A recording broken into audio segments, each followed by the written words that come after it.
kabataan yan. Mananagot, kung hindi man kayo managot dito sa batas ng lupa, mananagot kayo sa batas ng Diyos. Ako yan, mga misyonary yan. Again, may mga pending motion. Pero ano sinabi mo kanina, sir?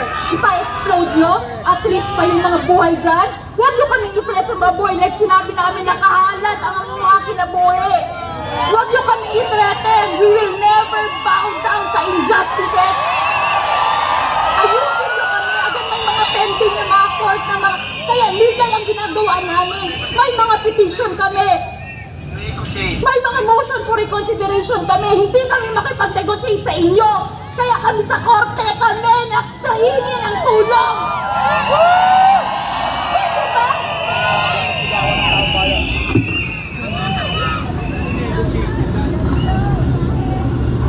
Grabe.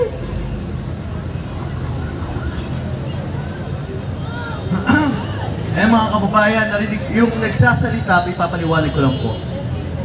Yung naririnig niyo po, yun po ang isa sa misyonaryong abogado.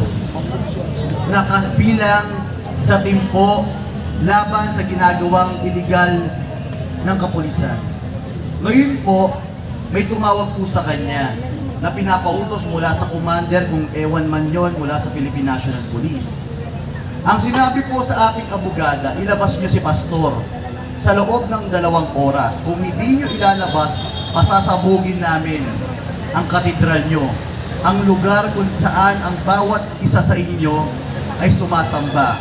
Ang lugar na sagrado ay aming pasasabugin sa loob ng 2 oras. Hindi niyo daw po ilalabas si pastor, pasasabugin nila at wala na silang pakialam kung may mamatay man o hindi.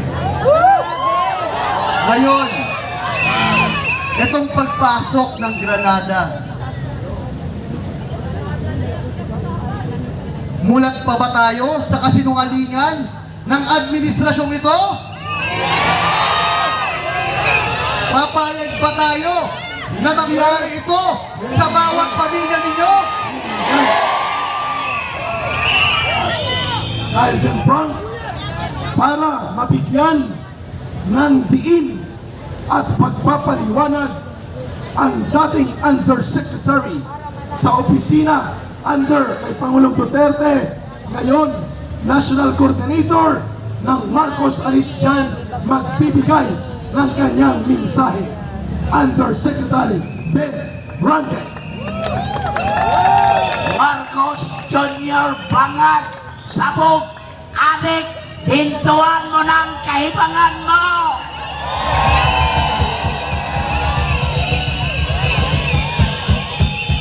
Kung hindi ka hihinto dyan, lahat kami, buong Pilipinas, lulusobin namin kayo!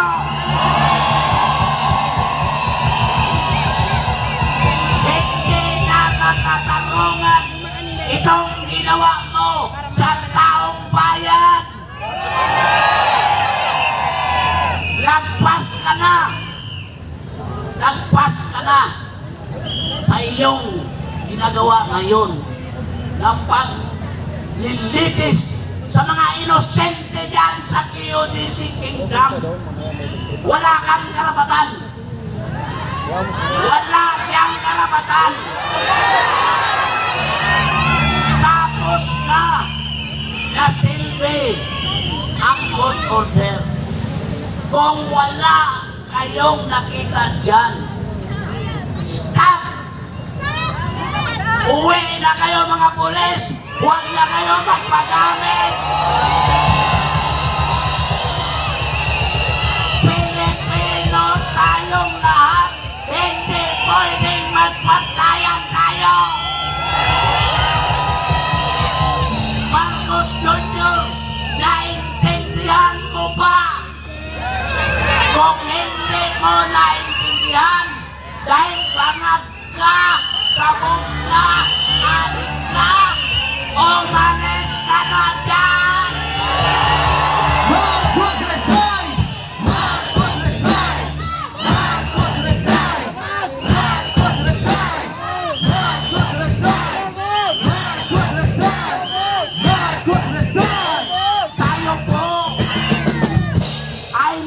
panawagan sa mga nakikinig sa atin ngayon sa buong Pilipinas. Tumindig na tayo at ipaglaban ang karapatan ng taong bayan. Huwag tayong magpaapi sa isang anak ng diktador.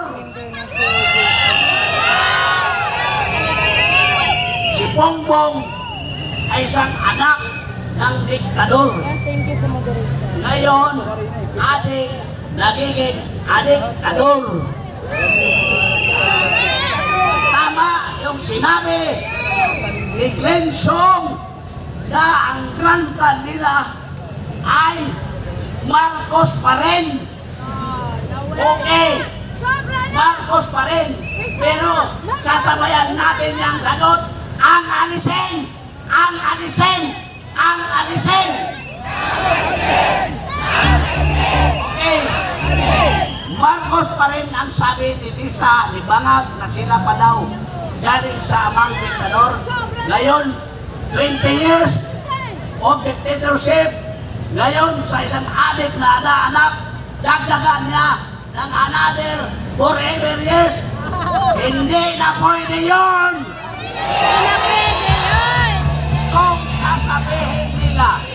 Kung sasabihin nila ni Bangag at mga minions niya na Marcos pa rin, sasagutin ng sigaw ng taong bayan yan, ang alisin! Ang alisin! Ang alisin!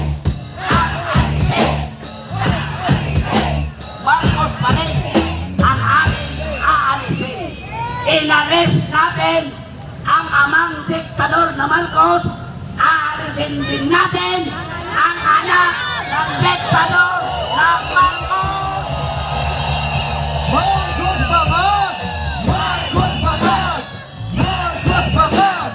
Marcos Bangag! Kayong mga pulis, mag-ayos kayo. Kasi no less than si Colonel Espinido nung sinabi niya sa Kongreso, PNP is the biggest criminal syndicate. Di ba nakakahiya yun? Maraming sympathizer na PNP class na mga kaibigan ko na hindi na nila gusto ang ginagawa ngayon ni Marvel dahil nagpautoto siya sa utak na isang Bangag na Marcos. Marcos resign! Marcos resign! Marcos resign! Marcos resign! Marcos resign! Ito pa, kaninang umaga, dahil sa mga maraming nangyayari na ini-expose natin, lalo na yung sinabi natin na nagkaisa na tayo upang batukan ang Marcos administration, inotos ni Bangag sa isang mainstream media kaninang umaga yung inotos ni Marcos Bangag na magkaroon ng covenant signing yung mga mainstream media led by GMA laban daw sa fake news. Ngayon, tanungin ko kayo, sino ang pike? Yan ang pike! Ito ang ama ng fake news. Pakinggan natin. Diba sinabi niya na walang tear gas at walang bangin? Sino ngayon ang fake news? Diba sila? Pakinggan natin mga kababayan! Pakinggan! You go to any human rights advocate, there's nothing that we did. Lahat ng pumasok na pulis, hindi armado. Walang baril, kahit isa.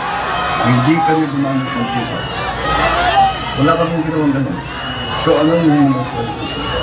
We're talking about this political pinatutulan.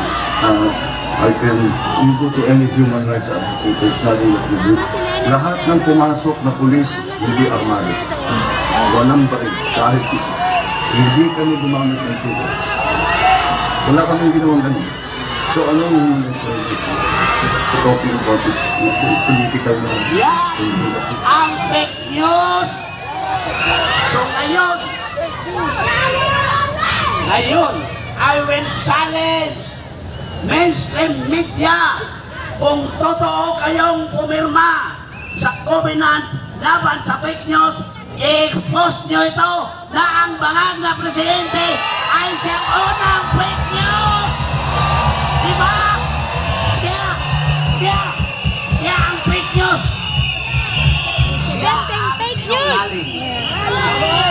So ako po ay nanawagan uli sa lahat ng mga tao sa buong Pilipinas at sa mga Pilipino nasa ibang bansa, magkaisa na tayo, tumindig tayo at makisa na papalisin ang bangag na presidente sa Pilipinas, Marcos Rizal!